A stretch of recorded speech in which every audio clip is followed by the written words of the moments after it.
that a voting? Okay, yes. Yeah. Mr. Parker? Yes. Ms. St. Arnold? Yes. Mr. Haas? Oh, Mr. Seaman? Yes. Ms. Protos?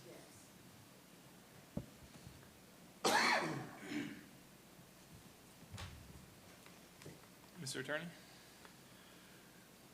This is the part of the meeting where we ordinarily do the quasi-judicial announcement. We have 4 items on tonight's agenda. 2 of them are proposed to be deferred to February 8. The applicant for our other 2 applications has been with this board many, many times, and so unless there are questions about the quasi-judicial process, I will move right on to the swearing in of speakers. If that's all right with you, Mr. Chairman? Does that work for you? If you're going to testify tonight, give testimony, present evidence, ask you to stand and be sworn. Do you swear or from the testimony you'll give this evening is the truth, the whole truth, and nothing but the truth? Mr. Chairman, you have 2 applications, number 5 and 6, that would otherwise be quasi-judicial. They are proposed by staff and the applicant to be moved to the February 8th meeting, so we do need to make that motion formally to move those items. So we'll open up those items first and then take a motion to that effect. Okay, do we need to do each of them separately or together? You can do them together. Okay. Do them together. I'll make a motion that we do application 15-109 and 15-76 to the February meeting. And for purposes of clarity of the record, that meeting's on February 8, 2016. Okay. Ms. Protos? Yes. Mr. Seaman? Yes. Ms. St. Arnold? Yes. Mr. Parker? Yes. Mr. Carr? Yes.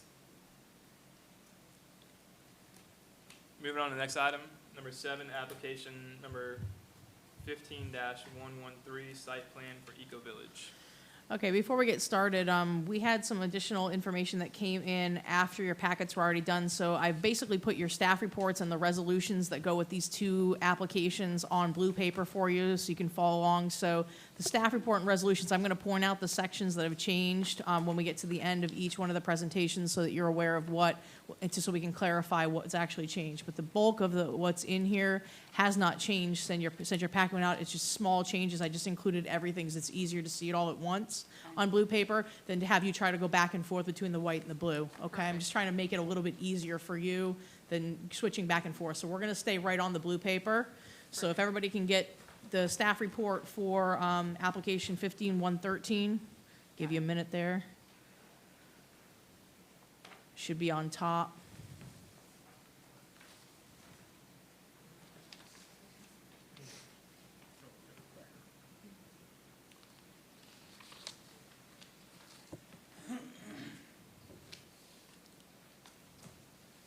Is everybody ready? Yep. Okay. This application is a site plan approval application for Eco Village, which is being proposed by Ring Avenue LLC. The applicant for this project is Joseph J. Kokolakis. Basically, the request is to construct 2 6-unit townhome buildings for a total of 12 units on a previously developed site that has since been cleared. That property is approximately 8.2 acres. It's located in the Community Redevelopment District, and it's zoned as T4A, which is in the special area plan. It's the Downtown Redevelopment and Retail Office District. The surrounding land uses are a mix of residential, institutional, office, and commercial. This basically is in the area that we're in tonight, right down the street from this building. And essentially what has happened is this is also in the Historic Preservation Board. So there's been a pretty long history for this project. It started with the original approval, which was a certificate of approval where they became before HPB to try to demolish 2 homes.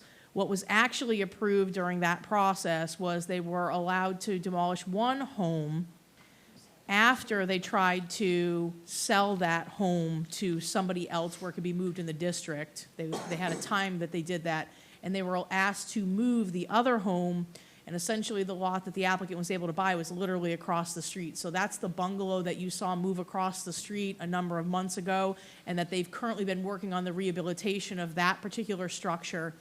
When they could not find a buyer for the other home, which was a 2-story home, they were given permission at that time, after they had some time, it was over a 6-month period that they had, and then they were allowed to demolish that structure. So essentially what occurred during that time was they also came forward with their certificate of approval for this particular project, the site plan approval project, and for the adjacent one that is the next application, which included the 2-unit townhome, which we have to go through a different process for that. But it's still part of this process. It requires conditional use approval on that 2-unit home because it's a zone, there's a difference in the zoning change. However, that being the case, it is still one combined project. These are two pieces of that larger project, which has been called and deemed eco-village. But we're dealing with mostly the townhome project here in this particular application here, because this is the process by which that it's approved, okay?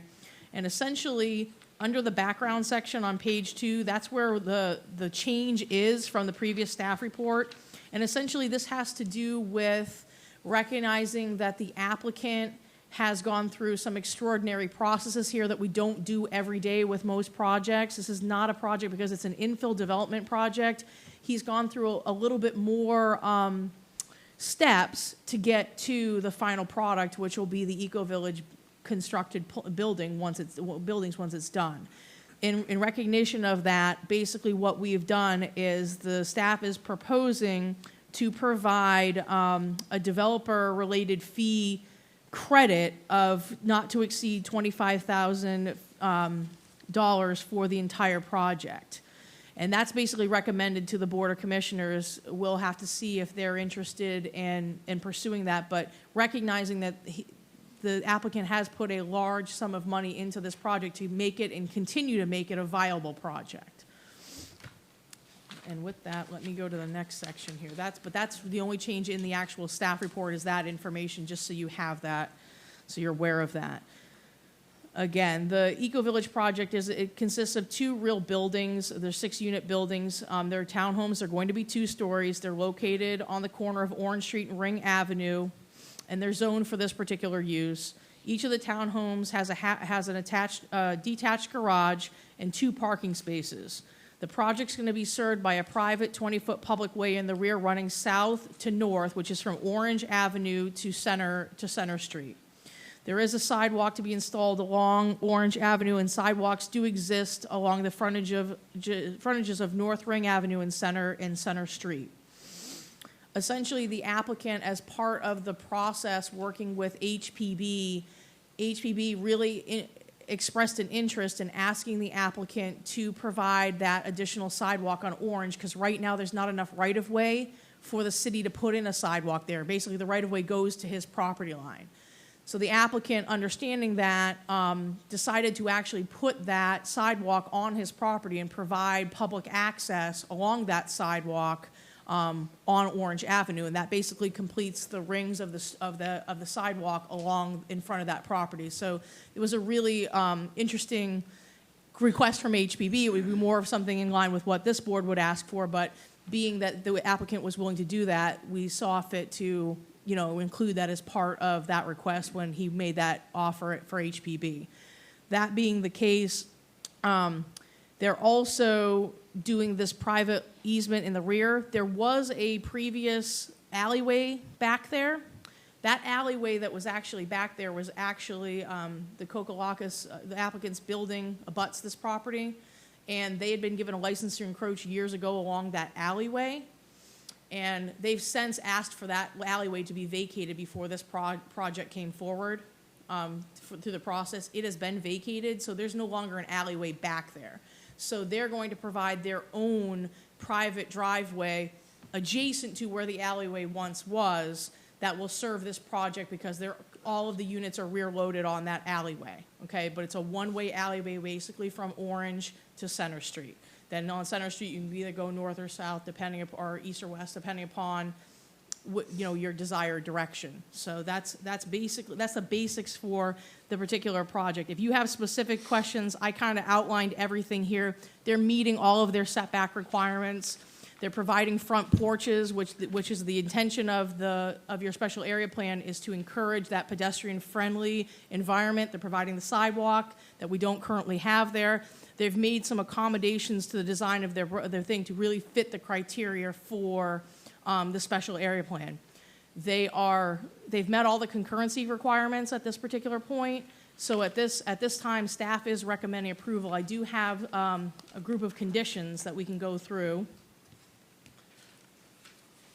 when I get to that page. And those conditions are, the developer is responsible for acquiring all other jurisdictional permits or approvals and for meeting the minimum criteria of the Land Development Code, including compliance with Article XI, the Public Art Program. The project is subject to the Transfer Development Rights Agreement between 202 East Center Street and the Eco Village project as described in Exhibit A, which is the receiving site of Resolution 2016-04, and all the required deeds agreements must be recorded within 90 days of the site approval process. Essentially, what's happening is the applicant is actually transferring 1 unit of density from the existing office building at 202 East Center to this property to allow for the 12 units. That is the intention of your special area plan, is to allow for those density transfers. So they're actually doing something that your plan had envisioned to be done. It's not really been done up to this point in the special area plan, so this is kind of a new thing. That agreements are all a part of this backup. If you have questions, once we get to the end of this, I can go over that with you, what the process is. The applicant must mitigate for tree removal at the time of permitting pursuant to LDC Section 133.06. All fencing shown on the site must be consistent with the fences and walls section of the National Registry of Local Historic Districts Design Review Guidelines Manual. That's the manual that the HPB uses as their design manual for the design of things. Fences and walls are included. That's the reason why that condition is in there, okay? All lighting is to be installed on site is to be shielded and directed internal to the site plan, or to the site, excuse me. The site plan as conditioned demonstrates that required facilities and services will be available at the prescribed level of service standards concurrent with the impacted development and may, subject to Section 3 of Resolution 2016-04, during the term of the site plan approval, receive a certificate of concurrency pursuant to Section 12200. Construction plans shall be consistent with the approved site plan, and the payment of all requisite fees attendant to the project shall be paid in accordance with the Land Development Code. The site plan shall expire within 1 year of the effective date unless an application has been filed for a building permit with a construction plan signed and sealed by a registered engineer licensed in the state of Florida. And I think that is it. Those are all the conditions. Now, if you have any specific questions, I can address your specific questions.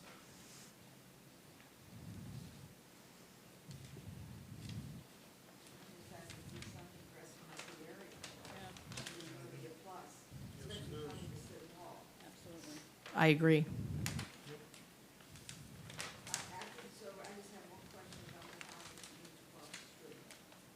Okay. Okay.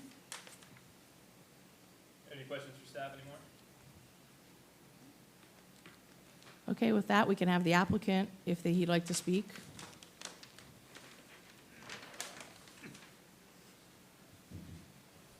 I'd like to know about when they have a date of completion. You said they've gone to the engineers now, drawing. Yeah, When will they start? Joe Kokalakis, 134 Buena Vista Drive, Dunedin. I just, like to say that everything about the special area plan is coming to fruition through this project. Whether it's working closely with staff, whether it's working with the HPB, whether it's the incentives that the city's provided to help this project along and make it more feasible financially, and creating a walkable community that we've all been looking for. Simple things like the sidewalk on Center Street is something that needed to get done regardless of whether it was required or not by code or by planning and zoning. So one way or another, I'm grateful for the opportunity and for definitely the cooperative spirit with staff. It's been great, well, pretty much great so far. What do you have for 108? Do you have a projected starting date and a projected completion date on the whole? Today I met with the architect and toured Eco Village Dunedin to finalize some details. They anticipate the construction documents being completed within 30 days, figuring one turnaround time. We anticipate a start date probably in May or June of this year. financing is already in place and things like that, so we're good to go as far as that. Construction-wise, you figure on the outside, it's a 12-month project. Any other questions for the applicant? Got a question for you. The easement that goes along the middle of the townhomes, is that The green a area? level? Yeah, is that level with the Yes. ground? Okay, so it's Yeah. not There'll be- recessed at all? There'll be vaults there for stormwater, likely, but it won't be a big swale. It'll be green. Okay. Just something I noticed, because I've got a landscape mindset, Yeah. is that you're using a viburnum odoratisums along the front of the buildings. Something that would be more, I guess, appealing or more appropriate would be like a Walters viburnum in the front. Those viburnum odoratisums grow like 12 to 14 feet tall. So if you're looking for a shrub like that to be in the front of the buildings, that's what you want to use. But I would suggest looking at something different with your architect other than the viburnum odoratisum, because they're going to end up not being there after probably a year or two because of the type of plants they are. So other than that, I don't have any other questions. It looks, it's pretty incredible what you're able to put together for this. So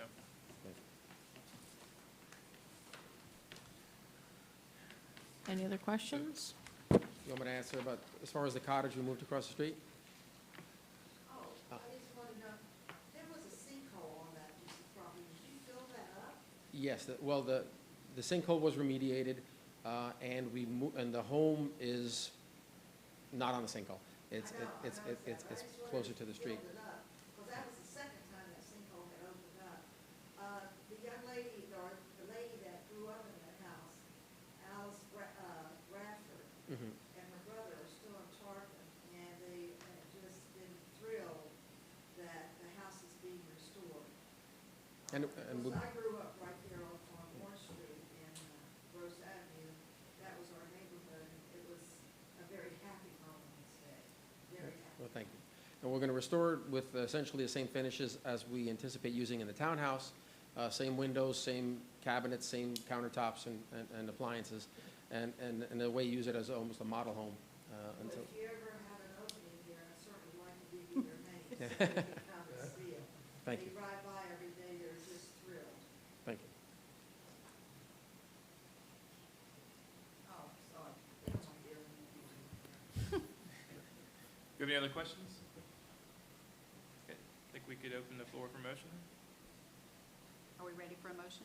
Do you want to open? I'll make a motion that Yeah, you we, can open a public comment, but there's nobody oh, here. sorry. Is there any public comment tonight for this application? Okay, seeing none, we can move to Make a motion? make a motion. I'll make a motion that we accept application number 15-113 as it stands. Second. We did it, we did it. Okay. I actually was looking up. Ms. Protos? Yes. Mr. Seaman? Yes. Ms. St. Arnold? Yes. Mr. Parker? Yes. Mr. Carr? Yes.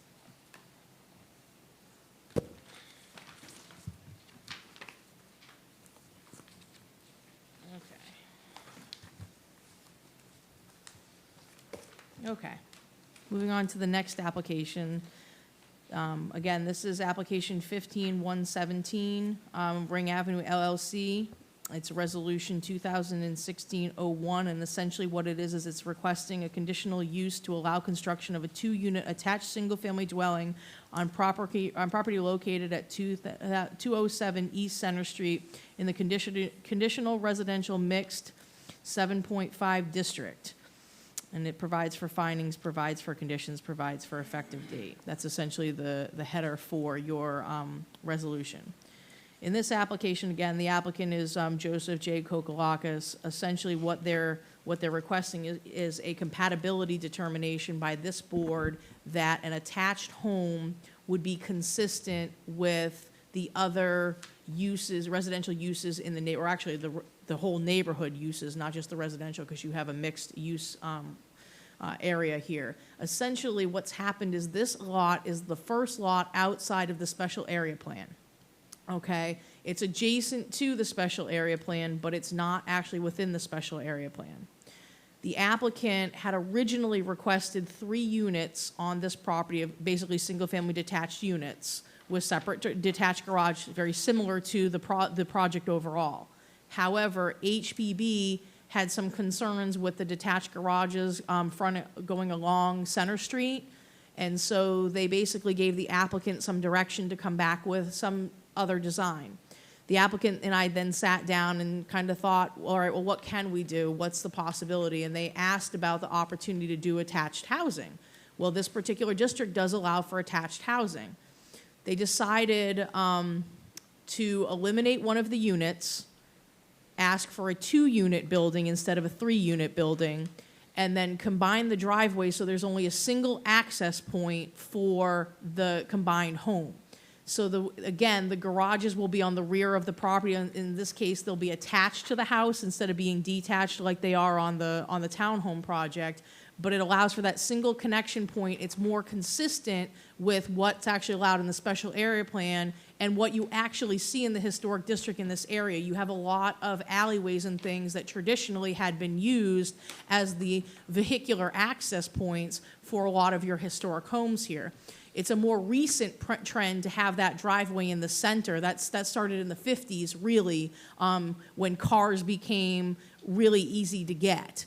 So that being the case, it's not that they're wanting to go back, but they're looking for that consistency with that overall historic district. And you do have homes in this area, not so much on Ring, but you do have them on Orange, and you do have them on Gross that basically are set up that way, where they are rear-loaded buildings, where if there is a garage, that garage is taken off of the alleyway. So they're trying to provide that same look and feel with this particular unit. So that's the big difference here and the reason why we're going through this. Again, this project went to HPB. HPB has approved it. It's part of the larger Eco-Village project. It will be the same design. The elevations are extremely similar to the previous application for the site plan approval, except you're looking at 2 units instead of 6 units. I mean, that's the difference. You're going to have a much smaller footprint overall. A 6-unit building is going to have a massing that's different than that 2-unit building. So basically, staff agrees that this is a compatible use within this neighborhood. You have a variety of different uses. You have 2-story homes. You have single-story homes. You have attached homes. You have this already happening in your district. You've got multifamily right up here across from City Hall in Pine Trail and Ring Avenue villages, which are the public housing authority, or the housing authority's projects. So you do have in the larger neighborhood these attached homes, and we did just approve a multifamily project directly across the street. So that being the case, staff is recommending approval, and we do have a number of conditions. Again, I'll read those conditions into the record.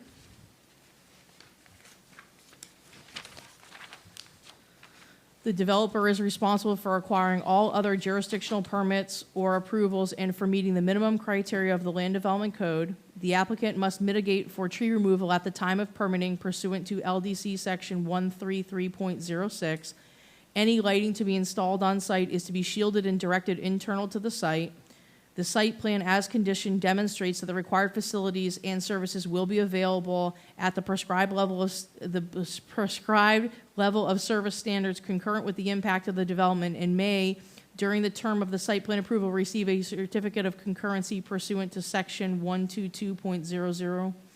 Construction plans shall be consistent with the approved site plan, and the payment of all requisite fees attendant to the project shall be paid in accordance with the Land Development Code. And then finally, 6, the site plan shall expire within 1 year of the effective date unless the application has been filed for a building permit with construction plans signed and sealed by a registered engineer licensed in the state of Florida. And if you have any specific questions, I can speak to those questions, but this is, again, adjacent to the previously approved project that we just discussed. Any questions for staff? Do we need to hear from the applicant again? If he has every right to, if he would like to speak. Okay, any questions for the applicant? No, I want to congratulate the applicant and his company for, again, what they're doing for us, because thank God we're going to have something very presentable in the area, and there is a great need for something like this for the downtown business district. And Definitely. I hope you'll be very successful with it, and there's still more property that you can purchase around to clean it up and all the way down the trail, but that shows how we will succeed in becoming an upscale, more upscale as a community, and it will help Tarpon tremendously. Thank you for investing in Tarpon. Any public comment? Seeing none, we can move to roll call. No. You Oh. need a motion. I'll make a motion. We Sorry. accept application number 15-117, conditional use for Eco Village as it stands. Second. Go ahead. Go ahead. No, that's all right. I give it to you. It's Valentine's Day is coming up. Ms. Protos? Ms. Protos? Yes. Mr. Seaman? Yes. Ms. St. Arnold? Yes. Mr. Parker? Yes. Mr. Carr? Yes. Thanks. Congratulations. I want to congratulate the people in the planning department, these ladies. They worked hard. Yep. Yeah. And Historic Preservation Board too. I mean, I know you had to go through a lot to get where you are today, but they did a good job, I think. Thank you, and I'd like to thank Karen Lemon specifically because before I took over the reins here, Karen kind of worked with Joe to work through the process, and she's tireless in her tireless efforts to try to bring really good projects to our downtown. So I'd like to just thank her for that. Oh, yes. Nice eating places. Mm-hmm. We need it. That's good. Do we have any staff comments tonight? We have one staff comment, and it's just regarding your February meeting. I just kind of wanted to remind everybody, since we had this thing and kind of firm up. The MERS projects that we deferred to the 8th. I'm basically going to cancel your meeting on the 22nd, and we're going to have the February meeting just on the 8th. The only applications that will be on that meeting is that MERS project. I think it's a better way for us to handle it in this case, because that will be another very large project. And we are going to be amending a special area plan before we actually see that project. So that way you'll have plenty of time to ask questions, and we can go over that. Dave Healy will be here for that application as well. He's been working with me on that because he was part, or at least was part of that project before I got here. So we basically are working on a team basis to try to work through the issues with the applicant. We are confident that the applicant will provide everything that we need by that deadline, and we'll get your packets out to you as soon as we can. If the applicant does not come forth with everything, we should cancel the meeting because we need to have everything intact before it comes to us. I agree with that. What we will do in that case is we probably will move forward with the special area plan amendment at least, and then we can defer if that's the pleasure of the board to on that apartment, on the other piece of the question here, which is the apartment complex. But at this point, the applicant has assured us that they will provide everything. I'm trying to give them the benefit of the doubt on that, and we'll try to move it forward. The special area plan does require 2 hearings before the board. It is an ordinance amendment, so we would like to move that forward. But again, I hear what you're saying, Ms. Protos. We'll make every effort to ensure that that application is a complete application and you have everything you need to review. Yeah, because before you came, we had a couple come, and not everything was intact. And I'll tell you for myself, I do not want to give a vote because that jeopardizes the city. And, but since you've been here, we've had everything right up front on board. And like I said, if he doesn't, I, for one, vote to say no, not to have the hearing. Yeah, we would just ask that we will at least go through the special area plan piece, because that can go to the board, and then if they need to be separated, they can be separated. Ideally, they would go together so that the board knows when they're approving that special area plan that there really is a project, and that it's not just, that it is moving through the process. So we'll broach that when we get a little bit closer to the deadline. I mean, it's not very far away, but we'll broach that when we get a little bit closer. It's not fair to the whole board, and it's not fair to you or the city. I agree. Do you want these back? I actually don't need them. We have more. The applicant has provided ample copies, which is phenomenal. We want to thank the applicant for working with us so well on that project. Do we have any board comments? Well, Happy New Year to everybody. All right, 7:31. Oh, right.